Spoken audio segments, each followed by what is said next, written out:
اللہ قرآن میں فرماتے ہیں تو مجھ پہ بھروسہ کر وَيَرْزُقْهُ مِنْ حَيْثُ لَا يَحْتَسِبُ، وہاں سے روزی دوں گا کہ تو نے کبھی سوچا بھی نہیں ہوگا۔ میری ذات پر بھروسہ کر، پھر میں تیرے لیے بڑے دروازے کھول دوں۔ بات کو سمجھے نا، جب دینے والا دینے پہ آئے تو اس لیے میں کہتا ہوں کہ سارے دروازوں سے بہترین یہ ہے کہ رب رسول کے دروازے پر حاضری دی جائے، وہاں سے ملے تو پھر کوئی روک سکتا نہیں، کوئی سیاست کوئی شخص رکاوٹ بنتا۔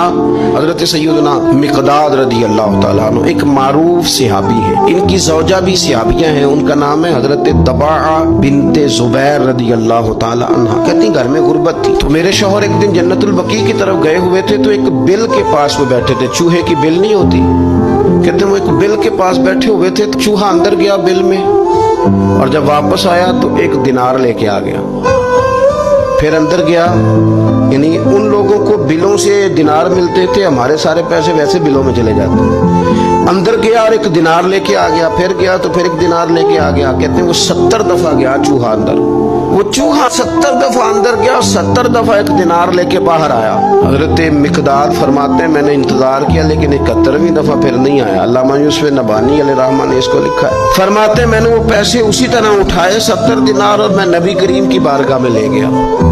میں نے کہا حضور اس طرح کر کے نا چوہے کی بل سے 70 دینار ملے،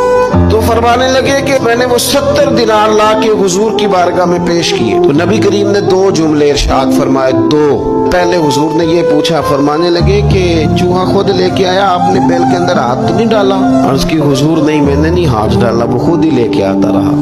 تو 2 جملے کریم نے فرمائے، حضور فرمانے لگے یہ تو لے جا، اللہ تجھے برکت عطا فرمائے۔ 70 دینار کو بہت بڑی خطیر رقم نہیں تھی، لیکن فرمایا تو لے جا اللہ تجھے برکت دے۔ آپ کی زوجہ حضرت طباعہ بنت زبیر کہتی ہیں کہ 70 دینار اور دعا نبی پاک کی، تو فرماتی ہیں پھر میں نے اپنے گھر کے اندر نہ بوریوں میں چاندی بھر کے رکھی ہوئی تھی، پھر بھی مال ختم نہیں